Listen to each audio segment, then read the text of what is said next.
Okay. Hey internet, I am Yudi Reviews. I'm here with my cat. She is wanting more affection than usual tonight. Oh yeah, she loves looking hair. So I wanted to talk about like something personal because why not? I just figured like who like finishes a show that they really like and then talks about how it parallels their own life. No one. I like making videos that I feel like other people are not going to make because it's kind of videos I would want to see. So why not create what I wish I could see? So this show, Better Call Saul, is a great show, one of my favorite shows. It's now finished. And now that it's finished, I'm reflecting on the aspects of the show I related to that like psychologically affected me. I wonder if anybody else will be able to relate. And I'm just gonna share like my story, hopefully in a cohesive way that's not like too boring or too long-winded because I also need to go to bed. So I relate to Jimmy McGill himself. I relate to his struggle with his brother Chuck. I relate to Gus's struggle with Don Eladio. And those are the things I relate to the most that have like the most psychological and emotional significance in my personal life.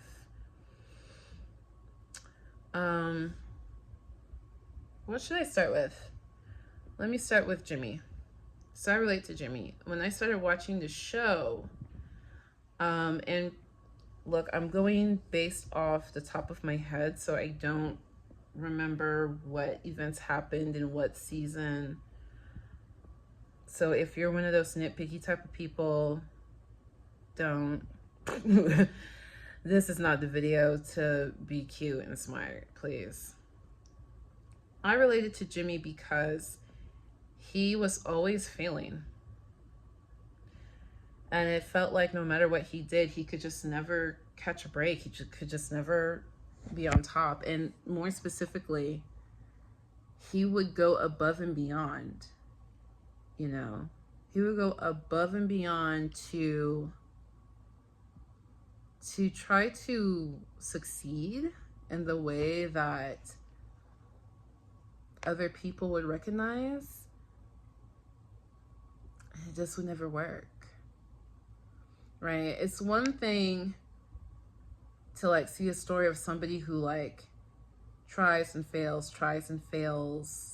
and then like, you know, it's like one thing to like watch a story that's like a Colonel Sanders story. You know, they say that he like went to all these different places to try to start KFC, and then like on his 101st try he finally got it open, something like that. That's one thing. I mean, that's cute. That's like great motivational, whatever. But it's another one where what the person is trying is they're trying to fit in. They're trying to fit in an environment that their life's work and livelihood is like dependent on. Like there's plenty of stories of like teenagers trying to fit in. It's like I don't care about that either. Like the story of my life is me trying to fit in because something very, very like important for my life or my future is depending on it. Like a job, a college, scholarship, like stuff like that. Now for Jimmy, his issue is that he's Slippin' Jimmy and he is unconventional. That was his issue. I'm not Slippin' Jimmy. I'm just neurodivergent. And yeah, unfortunately, it took me like all these years to start understanding how neurodivergency literally affects every aspect of my life. Like, you know how there's people who complain about making everything about race? And like, if you're if you're the kind of person like but they ask, why does everything have to be about race? Usually because they're the type of person who never has to think about it.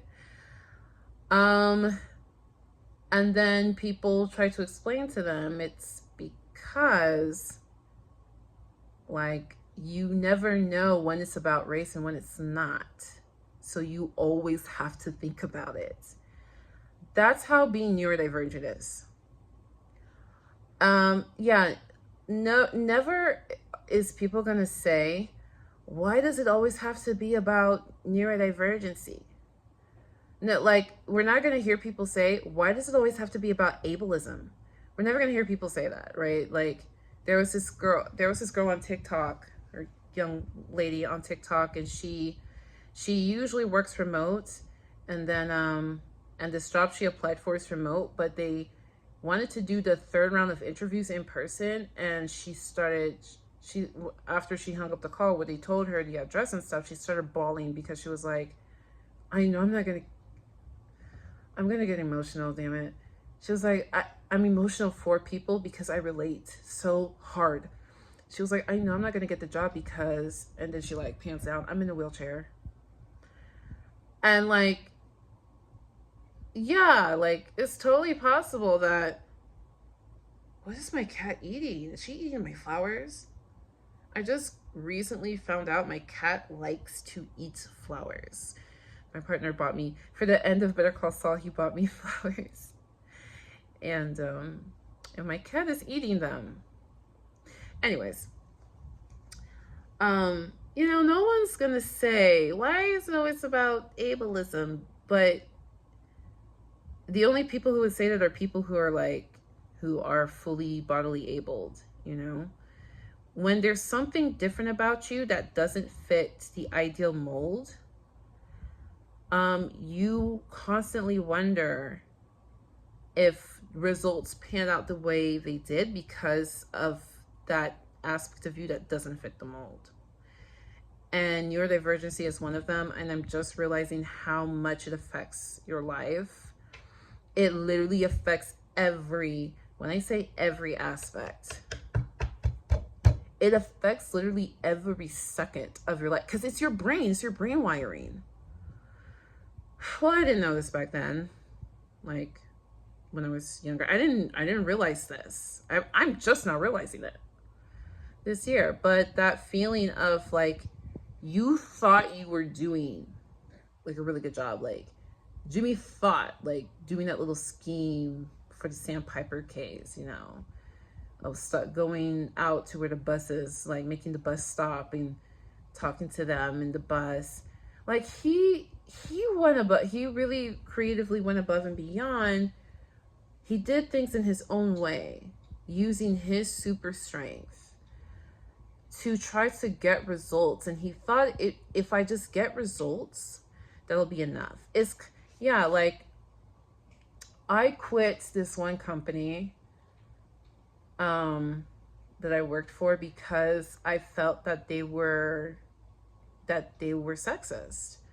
I noticed that all of the women on the team had to literally go above and beyond and be in the number one spot to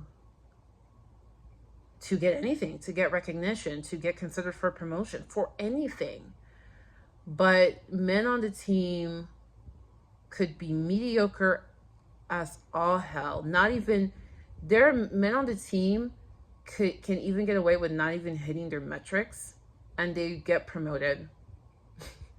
they get promoted. They get promoted. They get this preferential treatment.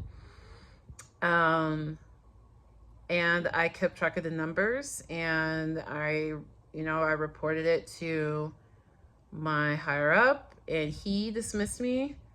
I reported it to his higher up, and He was like, you know, I like you, but I can't touch stuff like that. That's an HR thing. Took it to HR and they proceeded to try to give me BS. It's like, I literally have to know, I have facts and figures. Like, you cannot argue with these numbers. You're telling me you're looking at these numbers and you see nothing. You see absolutely nothing wrong. You don't see a pattern that concerns you. No. Okay, bye. Bye. I can't. Bye. Because I'm at a point in life where I absolutely refuse to go through what Jimmy went through, where you bust your balls, you do everything in your power. And yeah, you're limited, right? Jimmy was limited in that he just couldn't help but slip. He can't do things just a normal basic way. He has to slip, right? So you try to lean in a little bit. You try to be yourself and go above and beyond and get these great results. And then you're admonished. And it's so frustrating. And I don't know what Jimmy's youth was like, but let me tell you, as a neurodivergent person, it makes you, it gave me such severe depression. It gave me very, very severe depression. Really bad. And so all those emotions, those feelings, you know those scenes of where we see Jimmy kicking the can and hitting the wall, and unfortunately he sometimes he screams at Kim like, you don't want to open an office with me. He's screaming because he has that wound. Like, that wound is so soft. Oh my gosh, my cat's doing that wiggle thing before she pounces. It's so cute.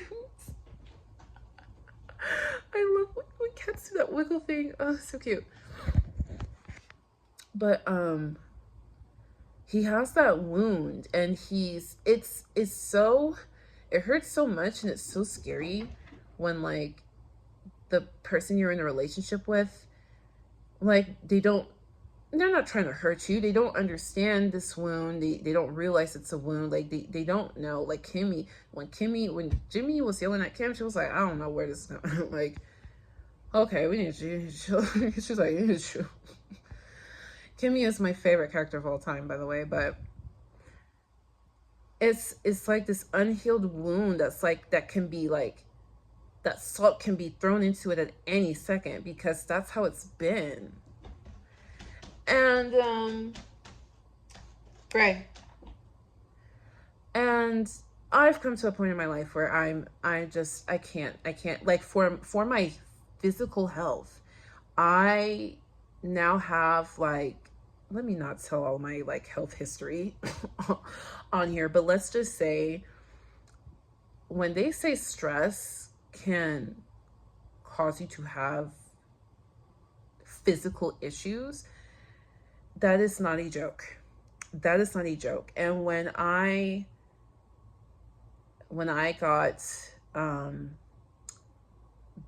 information from my doctor about this particular issue, I started examining what are the sources of stress in my life, because I thought, oh, I don't have stress.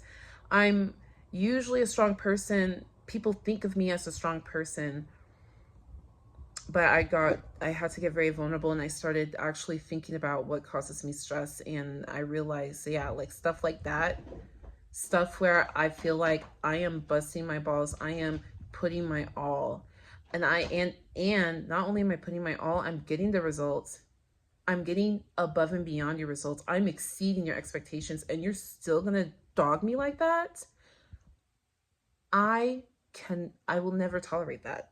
I will never tolerate that ever again in my life, And when I was younger, I thought I just had to. Because I thought there was just if I just try harder, I don't know what's wrong with me.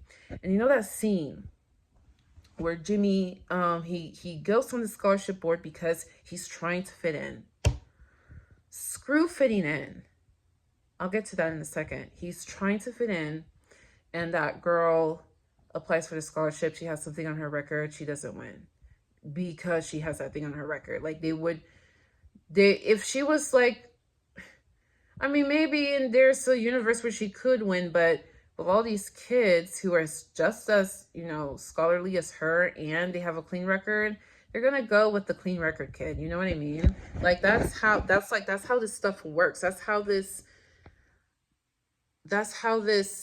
form of failing that I'm talking about, this is what I'm talking about. Like, you're not failing because, well, that's just how the cookie crumbles. You're failing because there is this stigma against you or something of you, and there's nothing you can do, right? Like the young lady who was scared she wouldn't get her job because she's in the wheelchair. Like, the young ladies who go to Alabama State University and they had to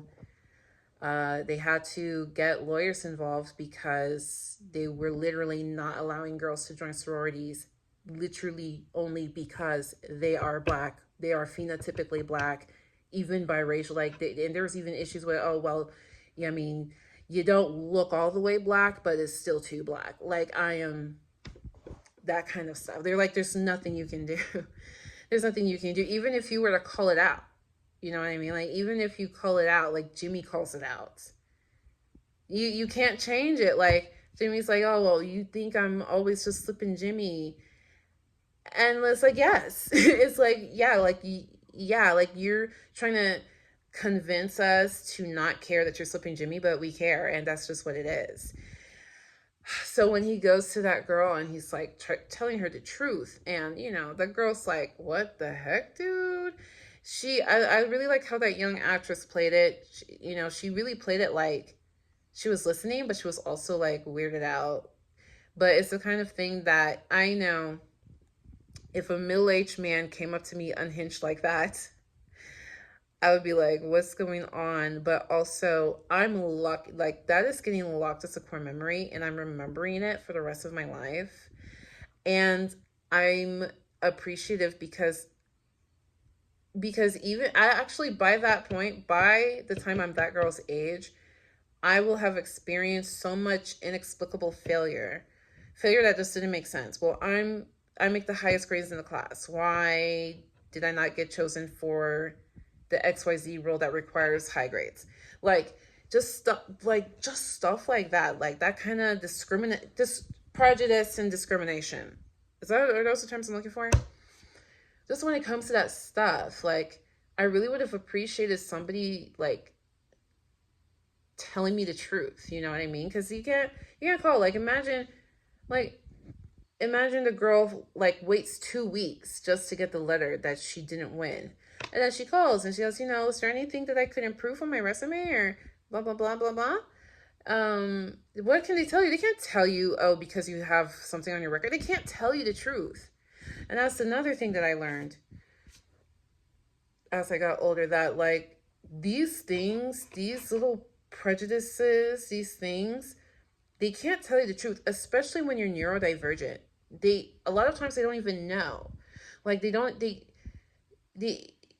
even know to say, well, your posture was kind of awkward and it made you come off as if you're not confident. So we went with the person who looked more confident. You know what I mean? Like, little things like that. Like, like I remember one time somebody did tell me the truth. It was a psychologist. It was a psychologist who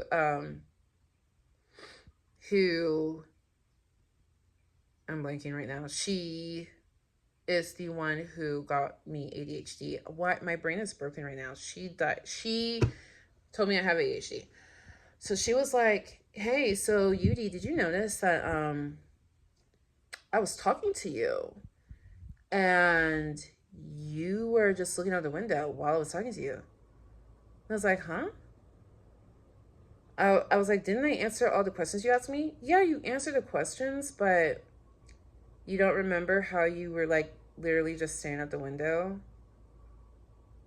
I was like, I was like, yeah, I remember staring out the window. She was like, why were you staring out the window? And I was like, I don't know. It was like, it's kind of pretty outside.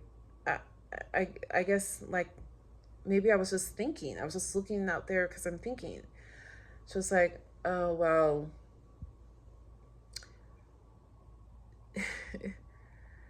She told me that's actually not normal.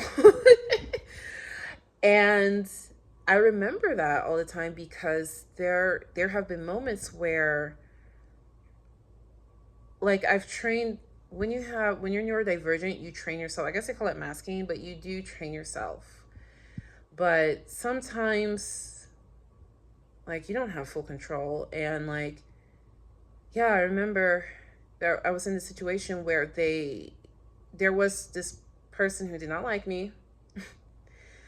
So she told our superior, whoever, that I don't pay attention. I'm not paying attention when I need to be paying attention. So I got in trouble for that. And they're like, why aren't you paying attention? Why aren't you focused? And I'm like, I am focused. And then I always remember, oh my God, I was freaking probably staring into space or something. Write that down. Remember to take ADHD medication when dealing with blah, blah, blah. Story of my life, right? So I would appreciate if an adult was like, hey, here's the truth. Here's the nuanced, subtle truth that nobody will ever tell you, but you need to know if you want to not be spinning your wheels for the rest of your life. Okay, so I rambled for 20 minutes on that piece. So this might be an hour-long video. I hope not. So I related to Jimmy in that way, and I also related to him when he basically had this F-it moment when he's like, you know what? I'm always slipping Jimmy, so you know what? I'm going to slip. I am whatever you say I am. If I wasn't, then why would you say I am? In the paper, the news, every day I am. I don't know. It's just the way I am. Right? And I had my time where, my era, where, like, maybe it's like some field trip or, I don't know, group trip or something at the museum. And it's like, okay, let's go this way. And I'll be like, you know what? I want to go this way. Okay, UD, but everyone's going this way. Yeah, but why sacrifice what I want to do just to attempt to fit in with the rest of the group? When at the end of the day, you actually don't even like me. You actually don't care about me. You actually don't feel like I fit in. So why fake it? Why pretend like I'm trying to fit in when actually I just want to go that way? Either way, I'm going to say screw you, but at least if I do what I want, I'm happy at the end of the day. So when I say screw you, I'm smiling instead of doing whatever y'all say and trying to fit in with you and realizing that, nope, I actually don't fit in, and I say screw you, but I'm crying. Let me go enjoy my life. And I don't know, maybe I'm still in that era, but I really related to Jimmy in that way, and the show was both painful and cathartic. It was painful because it really felt like reliving those moments. Like, God, Bob Odenkirk does such a fantastic job acting. I'm so proud of him, dude. But Bob Odenkirk does such a good job expressing how painful that is. And oh my gosh, he's sometimes he's just too good. Sometimes he's just too good, and I get triggered, and I can't watch. Like, there was a good chunk of time where I could not watch. I just couldn't watch. And there's other triggers in the show too, I'll get to. But I just couldn't watch because they did too good and I was triggered. And then also validating because, but once I get over the trigger, or once, it's kind of like exposure therapy. Sometimes I just, like, I'm just like, let me breathe through it. Like, because I'm actually really enjoying this acting work, but I need to breathe through this.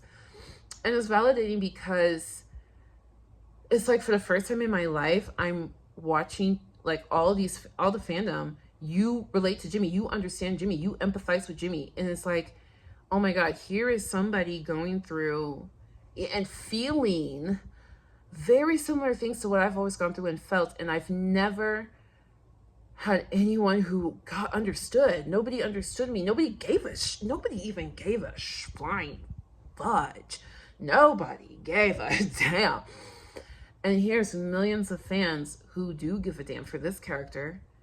It's so validating. It makes me feel like, so I'm not like just some weird Martian. Like, people could actually understand me. People can understand me. Okay. It was very validating for me. So the other thing I related to about Better Call Saul was Jimmy McGill. Jimmy's relationship to his brother Chuck. I understand having somebody close to you who is integral to your development, right? You grew up with this person, and your personality was formed because of this person, right? Like Chuck and Jimmy, they kind of have this power struggle kind of thing going on, and they had that in their childhood, so that kind of informs your personality and development as you age, right? So that person, those people in your life, you're really tied to them. I know people have done like no contact. You especially do that if like maybe one of these loved ones or family members has like a personality disorder that they won't treat, like narcissistic personality disorder or bipolar. Let me not try to add stigmas, but I am thinking particularly FNPD. And they won't get treatment. So the safest thing for you to do is to just go no contact. And that is so painful. It's so painful. And so for the longest time, I really respected Jimmy and that he even talked to his brother. I'm not saying Chuck has NPD. I'm not saying that at all. But what I am saying is Chuck interacted with his sibling in such a way that like hurt Jimmy. It hurts Jimmy. It's triggering for Jimmy. And it's also based on like an insecurity. Like Chuck partially treats Jimmy that way because of his envy. He's envious of Jimmy.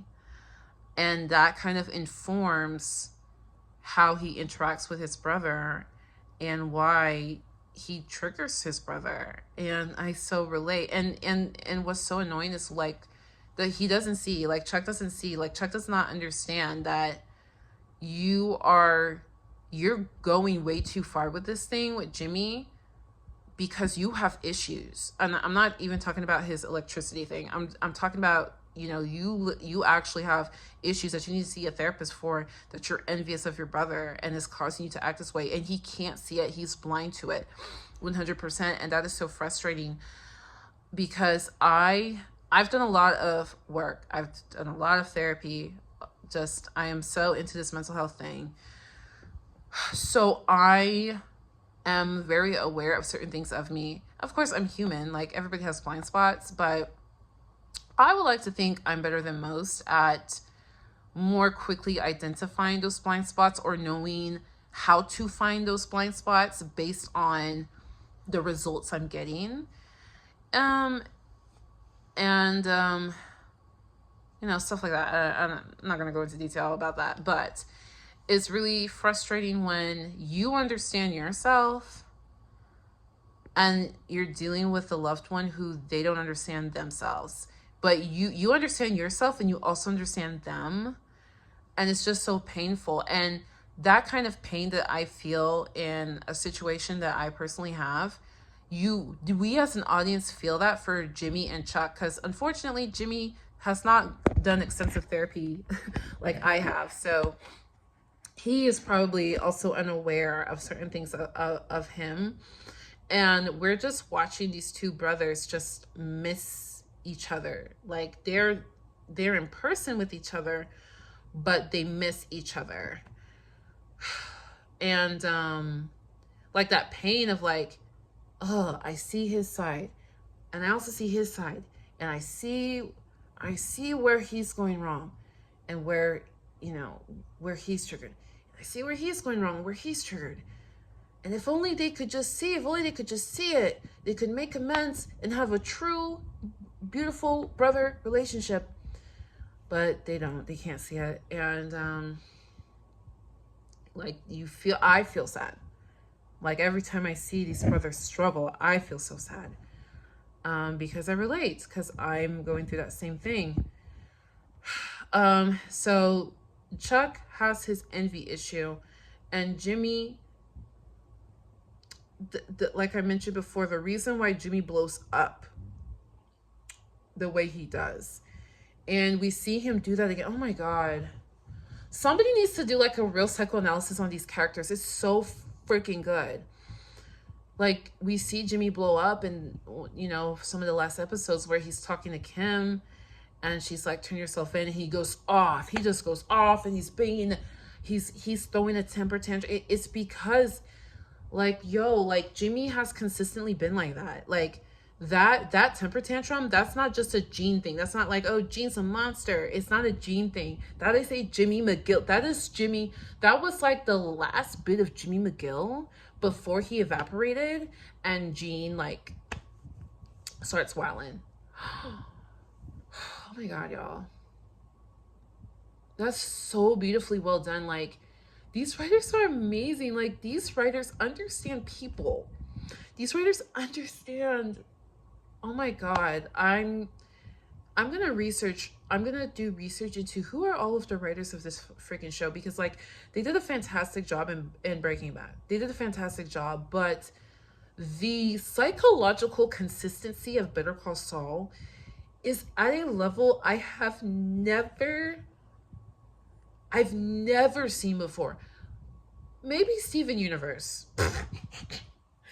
Yes, I'm comparing Better Call Saul to a children's cartoon. Maybe Steven Universe. No, not even Steven Universe, because Steven Universe, they don't, not even Steven Universe. I'm sorry. If you're a Steven Universe fan, you know exactly what I'm talking about, but you should also know what I mean when I say psychological consistency, right? And Steven Universe, like, we don't see from day one, 6 years later, the end of the whole show, the same psychological consistency. No, that's too much. That's too deep. Yeah, no. I don't know if anyone will acknowledge that, or if anybody like thinks about that. But yeah, Better Call Saul has the best psychological consistency I have ever seen. Nuanced psychological consistency. Not that bullcrap that normal TV shows do. Not that thing like that. The show The Boys, if you watch The Boys, there's this thing where, like, in the first episode, like, the guy's dad was like, okay, you want me to make you some tater tots and you'll feel better? And the dude was like, Dad, I don't like tater tots anymore. I haven't liked them since I was like 12 or whatever. And Dad was like, what are you talking about? You love tater tots. I'm getting the food item wrong, but it's something like kitty. It's like some stupid kid food like that. And then like season 5 is like a callback to like, he's finally like healed that part of himself, and now he feels safe to eat the tater tots. Give me a break. Like, y'all really thought you ate. Y'all really thought you did something. Whatever. No. Better Call Saul, their psychology game is on point. Okay, enough gushing. Let me continue.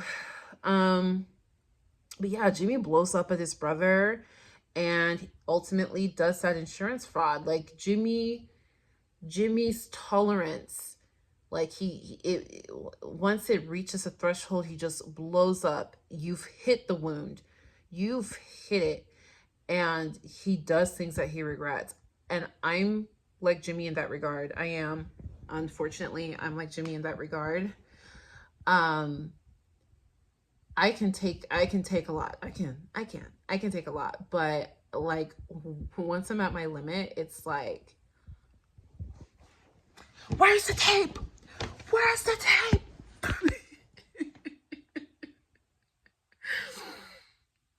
Yeah. Yeah. I am actually creating like a de-stress kit because I have to go and see my triggering person, and I don't want to lose it. I'm bringing like a smartwatch. I'm bringing like something that like checks my pulse. So one way I learned this from a therapist. Well, she does it in her office. And I'm like, this is such an amazing idea. This would save like so many fights. So one way, you know, she calls it being emotionally flooded. Like you can only take so much and then you're flooded and the dam breaks, the levee breaks. And like that's when you start crying or screaming or breaking down, melting down, whatever. She has this like pulse machine. You just put it on your finger and you can see your pulse rising. Like so like literally look at it and like talking, and you can see. And what she would do, because you're distracted because you're talking, and she will look at your pulse and she'll stop you. Like once your beats per minute get too high, she'll be like, let's stop. Let's take a deep breath. Tell me what you're feeling right now. Oh my God, this one was so good. Oh my God, like she's the best therapist I've ever been to. She only does a specific type of therapy, but I'm like, oh, why can't you just do everything? You're so good. But, you know, you're very good at emotionally regulating yourself if your pulse can go up and you bring it back down. And, you know, I'm pretty good. Hey, I'm gonna pat myself on the back. I'm pretty good. But when you have a Chuck McGill in your life, a loved one who helped raise you, who is a part of you, who also triggers the hell out of you, no, that sometimes the emotional regulation is not gonna be the same as it is like when you're dealing with a Karen at work and you're like able to maintain your cool. Not the same. And just watching that relationship and watching how Chuck, you know, even the last episode, I want his bid for affection, right? Can come to me, talk about your clients, and he just can't help himself. You've got to throw in a little dig. Well, you just cannot help yourself. He was limited. That is how Chuck was limited. And Jimmy, at the end, you know, Jimmy says he wishes that he tried harder. I feel like, you know, realistically speaking, up until you did the insurance thing, honey, you did the best that you could. This is a loved one that you desperately want to show them that you love them, and you desperately want them to accept your love. But they don't, because you have boundaries, right? You know that you cannot handle having a conversation with your brother. So no, I would like to not discuss my clientele with you. Thank you. I would like to not do that. Yeah, but it's my love language. I understand. I cannot handle that. That's a boundary. Sometimes it hurts people to set boundaries. Some people like really have issues with boundaries. I kind of also have issues with boundaries. Like when I say issues with boundaries, you allow people to encroach your boundary, or you don't understand where your boundary is. So you allow people to cross it all the time. And then you wonder why you're exhausted. You wonder why you're emotionally exhausted and burnt out. Like that kind of thing. I'm in a phase of life where I am becoming more and more certain about my boundaries. So in Jimmy's situation, when he says he wishes he could do better, that's literally the situation I'm in right now. I'm not going to go into detail, but I'm in a situation where I have a Chuck McGill and I have to do better. So setting boundaries, I'm having to temporarily open the gate to my boundary in order to try better, try more, whatever he said. It's incredibly scary. It's infuriating. I basically spent my whole day crying today. That's what inspired me to make this video. And I have my kits. I have my de-stress kits. I don't know how Jimmy was gonna... I was impressed that Jimmy even brought groceries, because I can't do that. I cannot go above and beyond, get you exactly the type of newspaper you want and exactly your groceries, and you don't seem grateful for it. I am trying to do this because I care about you. And not only do you not accept it as love, like not only is it like so not your love language that you're not really seeing it as love, but you're also like not gonna say thank you. You're just gonna bust my balls about the same thing again and again. Like I couldn't. Like I was very impressed with Jimmy in the early seasons, because I'm like, you're a better band than me. You are. Because I can't do it, because that even would be too much for me. But for me to temporarily open the gates to from my boundaries, I'm going to have to set like a more like another boundary that's closer in. And I have like my ideas. I have like, okay, when talking to them, have an AirPod in my ear and have like my feel-good music playing, do some aromatherapy, deep breathing, how, you know, checking my pulse, you know, while they're speaking, taking a moment, like not responding right away, being slow to response, breathing before I respond, CBD, and considering other consumables. I don't know, but like I have this laundry list of things that I need to ensure I don't lose my cool when I meet with my Chuck McGill, because I don't want to lose my cool the way Jimmy ends up losing his cool. Now, and I'm not gonna go into it, but yeah, that's what it is. It sucks, and I totally relate to Jimmy in that way. And to the people who, like, maybe it's a cultural thing. So if you don't, like, there are people who just feel like, who cares? You know, like, there's people who are like, why does Jimmy care so much about what his brother thinks? I'm like, yo, that's his older brother. It's not like his long lost brother that he never knew. Like they have strong emotional ties to each other. They have like their life path is kind of based on each other. I'm like, you know, there surely you've heard of like the youngest child is like this, the middle child is like this, the oldest child is like this, like, you know, that kind of stuff. Like, come on, like, but there's people who are like, well, it's just his brother. I'm like, one time somebody like told me that they were like, oh, like this person you're talking about, like this Chuck McGill you're talking about is just your brother. The person I'm talking about is not my brother, by the way, but like somebody said that to me, oh, whatever, like it's, who cares? Like they were talking about this family member like it's just like some stranger down the street or like some coworker that I barely know. So I don't know, depending on your culture, the whole Jimmy Chuck thing may have left you bewildered and confused and like who cares.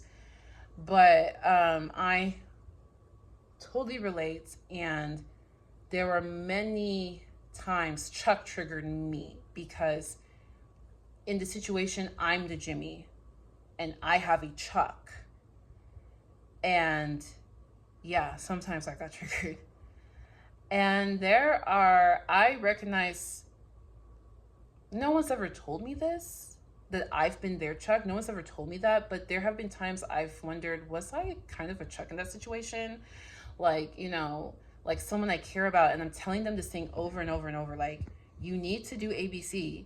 Every time I see them, you need to ABC. Like, you should ABC. And like, it's just like, stop. Can we not talk about ABC?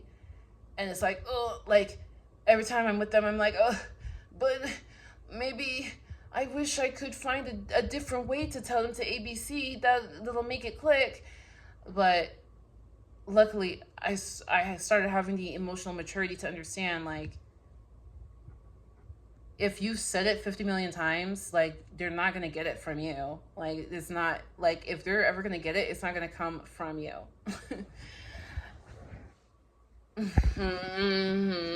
I just gave myself an idea just now.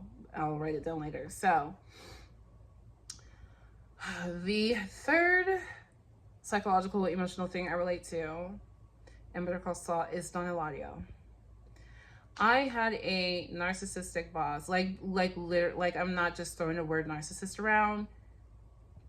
He is like diagnosable, like diagnosed, okay, and unmedicated.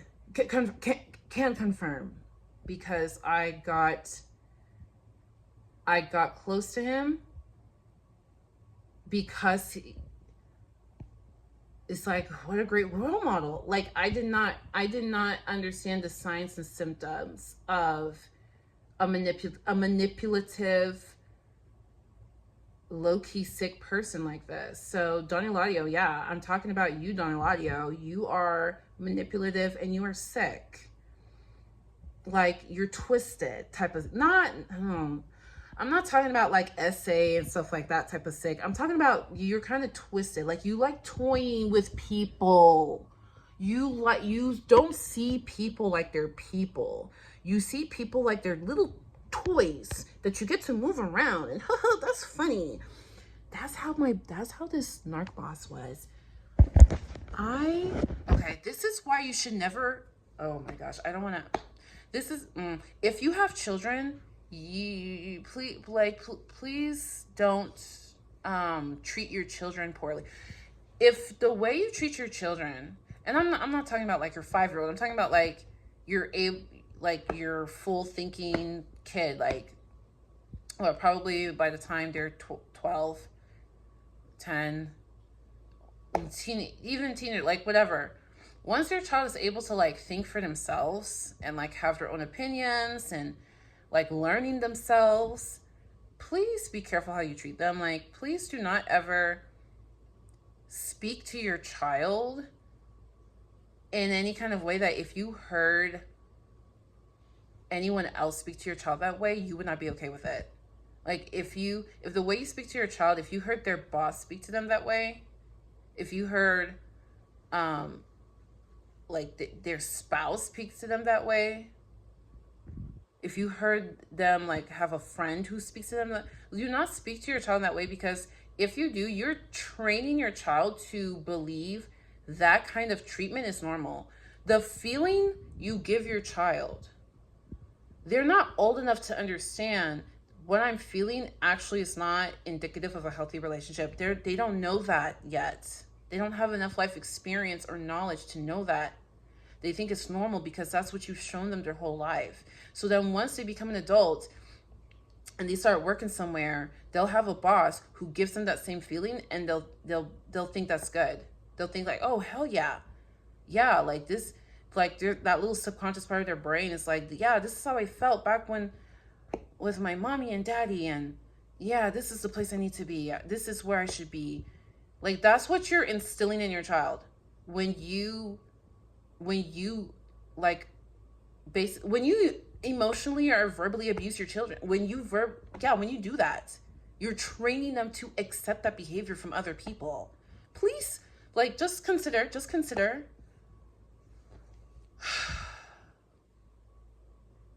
Okay. And I'm saying this because this not like, so once I started to feel like something was off with the work environment, I started trying to get close with other people that I worked with and other people who were close to the narc boss. And, like, how was your upbringing and stuff like that? And I've just come to the conclusion that is a very common denominator. Um, it's like the people who they like move, like they decided to work in a different branch, or like the type of people who like left this narc boss work environment, they're like more likely to have had like a more healthy upbringing. I There's no like scientific study on this. This is just from my observation.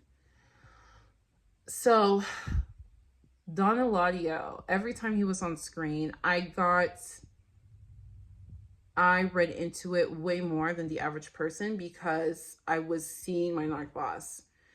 Everything Don Eladio does and says is something my narc boss has done and said, barring unalivement, okay? Barring that. However, my narc boss does like to talk about how he goes to the gun range, and you don't want to mess with him because he has Italian blood, and you don't want to mess with people like me. Do you know who my father was? And when I say mafia, when I say mafia, that was my narc. I wish I was over exaggerating, It's like a freaking movie. There could be a whole season of The Office just like in real life in his office. He's quite something. He is Don Eladio. He's Don Eladio. Imagine Don Eladio, but he's like the top manager at like some T-Mobile chain. I don't know, imagine what that would be like. So Don Eladio manipulates people. He manipulates his workers. He pits them against each other. So one thing that Don Eladio does that my narc boss did a lot is he would pick favorites. My narc boss would always pick favorites. It's not because he actually, he does like you more than everyone else. He does. He favors you. But also, he has another motivation to treat you differently. So my narc boss would pick a favorite that he likes. It's usually some young guy. It's probably because that young guy reminds him of himself. And let me just say, his current young buck, there's something wrong with that guy. You know how they say the average person has met 50 psychopaths in their life or something they say you've actually met a lot of psychopaths and you just didn't know it. Yeah, that kid, that guy is just, in my opinion, he's a psychopath. When I look up the traits, just the traits, I'm not, don't think but no, actually psycho, the DSM, the psychological condition of being a psychopath. I wouldn't be so, if he ever got a psychological assessment, I would not be surprised if he got something like that. He just really, he also likes to manipulate people, doesn't see human beings as human beings. He doesn't see human beings as human beings. And I actually met, now I'm gossiping kind of, but I met some of his exes and stuff. I did not engage with him in that kind of capacity. I engaged with him strictly professionally, but the things his exes were telling me are they're huge red flags where I would be like, girl, I do not know why you thought he would be a good idea. I think you were thinking a little bit too much with the wrong part of your body, girl. You gotta get your head out together, girl. You gotta, you gotta put yourself first. You gotta put yourself, like the rest of yourself first. You gotta put your mind before your cha. But anyway, so I'm like, once I realized that narc boss is a narc, I was like, oh, makes sense why his favorite is that guy. Two peas in the pod. So they don't see people as people. And so he picks a favorite, and he intentionally love bombs that favorite. I'm not saying Don Eladio love bombed the Salamancas, but it was like obvious there's preferential treatment. And he's doing that to make the other flunkies mad, to make the other people mad. Why is it a good thing that the other people is mad? Why is it good for Gus to be mad? Why does he say, hey, I see that you hate me, and it's actually a good thing? Why does he say it's good? It's good because it creates competition. I'm not even kidding you. Narc Boss taught me this himself. Narc Boss is literally the living embodiment of 48 Laws of Power. I swear to God. And actually, I'm probably going to reread that book. I actually never completely finished it because it's a really big book. I need to read that book because I just need to understand this more. The living human version. If there was a person, 48 Laws of Power, that's Narc Boss. And Don Eladio. And Narc Boss told me this. And he was trying to teach me that. He was trying to teach me to be like the female version of him. And it's like, a lot of the things he was telling me, I did not feel comfortable with. And now I know I didn't feel comfortable with it because I'm not cool like that. He told me it sparks competition. He told me intentionally pit people against each other, pit them against each other. How do I pit them against each other? I don't know. Like, what are their insecurities? Maybe you have two pretty young women on the team. Okay, put them against each other for that. Like, very Tyra Banks versus Naomi Campbell, right? Like, oh, we're the only two, booked black models. There can only be one. Very Nicki Minaj versus Lil' Kim.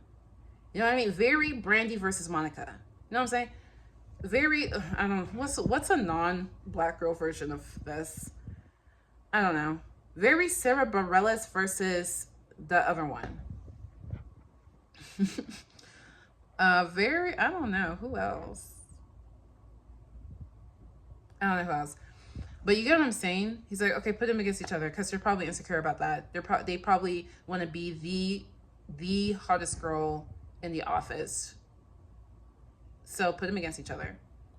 Oh, you got like two gym rats. Put them against each other.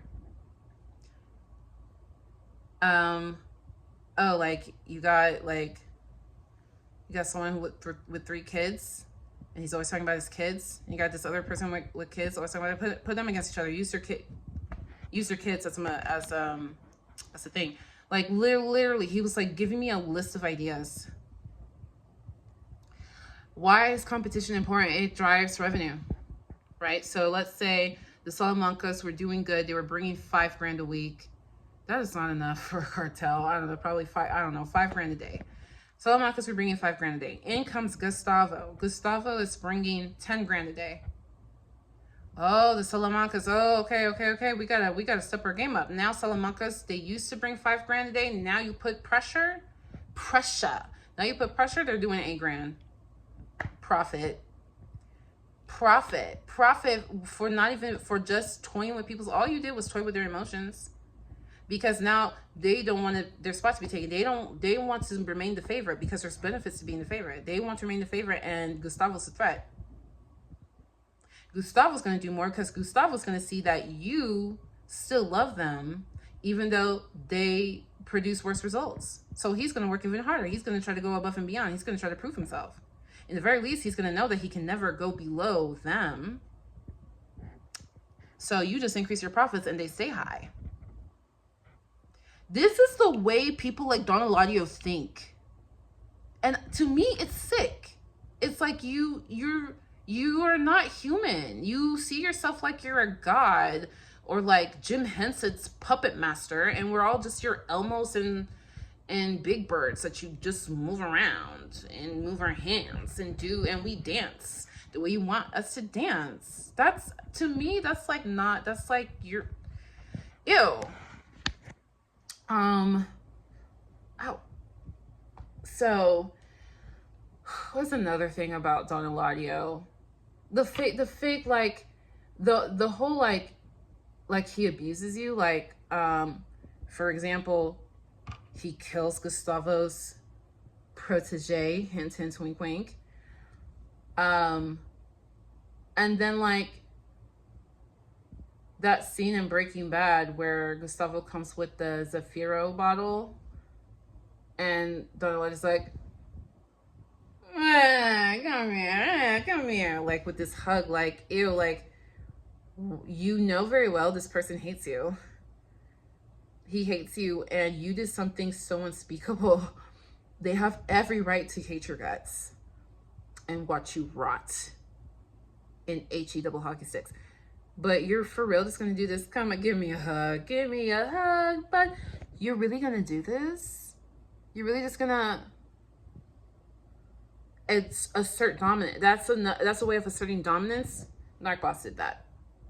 He would know that you hated him, because Narcboss he would like publicly humiliate you. Narcboss loved publicly humiliating people.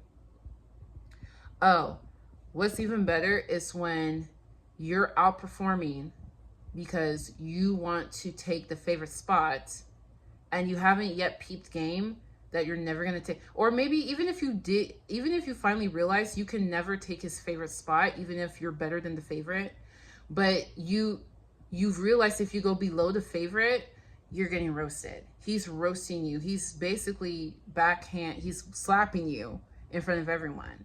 So you keep up your good metrics. You're Gustavo Fring, and you just keep that anger inside. Yeah, yes, Narcboss says it's good to hate me as long as you know who's boss. He said, like, literally, when I tell you the things Don Eladio has said and done, dude,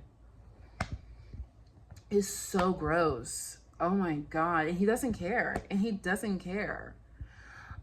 Like, one of the things Narcboss would do that we don't see Don Eladio do, but might as well tell you other signs and symptoms. He would try to spin things like he's helping people. Okay, so here's another thing. So like I said, Don Eladio likes toying with his people, and he likes pitting them against each other. And I'm saying this knowing full well there's going to be some annoying person who's like, how do you know? They never said that. Yeah, I don't, like, I'm able to, like, read subtext. I'm able to, like, see, like, a situation and see how people are reacting, and like I am neurodivergent, but I guess I'm not that neurodivergent. I'm able to, like, read facial expressions and understand what's happening. You know what? I had to teach myself that. I really had to teach myself that. I had to become hyper aware of other people because, anyway, let me not do. Anyway, so this is what Narcboss used to say, because I don't know, like, sometimes he would just do too much, and me or someone else would just kind of be like, why? We would just be like, why do you always want there to be a fight? Because, like, sometimes there'll be a fight and he's smiling, like he's laughing, or like, dude, I remember somebody was crying, like there were low blows, and he was like sitting away, like he was distance, like acting like he had nothing to do with it, when actually he is the one who instigated. He texted one of his little flunkies, say ABC to them, like, say it to their face, like, say it out loud, like, don't say it to them one-on-one, say it out loud in front of everyone. He instigated it, and then like people started crying, and he's like, he kind of turns his head, he's like laughing, like, Dude, like, you're effing twisted, dude. Even where was I? I don't even remember what I was saying. Oh, this is what Narc Boss used to do. Because he's trying to teach me to do the same thing, mind you. So when I say the things he was trying to teach me, I felt uncomfortable. These are the things. I do not feel comfortable, like, telling people to verbally assault each other for the sake of, like, they'll be so angry that they, like, make more sales or whatever. Like, what? He was like, well, you need to, UD, like, if you want to make it to this, like, if you want to, it is so, like, The Devil Wears Prada, is it not? Like, in The Devil Wears Prada, like, Meryl Streep was like, oh, well, you already like me. Oh, you say that you could never do what I did, but I'm opening glasses. You said you could never do what I did, but you already did what I did. People like us, we know how to ignore other humans' emotions to get what we want. Like, so like that. And then the girl's like, screw this. And she throws her cell phone into the fountain. I'm leaving. I'm not like you. I'm free. Anyway, I guess that's low-key what I did. But he was like, well, actually, UD. And he does that voice change too. Very much like Walter White. Whenever Walter White is lying or manipulating you, he has a voice change. Narc Boss has a voice change. Well, actually, UD, we're helping them. We're creating a positive distraction. They're going to thank you. They're going to thank you because you are getting them their... You are helping them. Because what else were they going to do? They were going to distract themselves with booze, with sex, with illegal substances. Oh yeah, UD. Oh yeah, you didn't know that there are people here with those kind of issues. You didn't know that some of your coworkers have those issues. No, sir, I didn't know, and I did not need to know. I don't give a damn. And it's not my business, and it's actually none of your effing business. How did you even find out about that? Because it's not your business. You manipulative snake, you probably like love bombed them so they would feel comfortable to tell you stuff, and now you twist it and use it against them. He was like, people, oh yeah, you would have no idea because I keep them occupied, UD. This is a positive distraction, and they're going to be focused. They're going to be focused on working hard in some place that's going to be better for their future instead of wasting their life getting wasted every night. Okay, sure. You keep telling yourself that.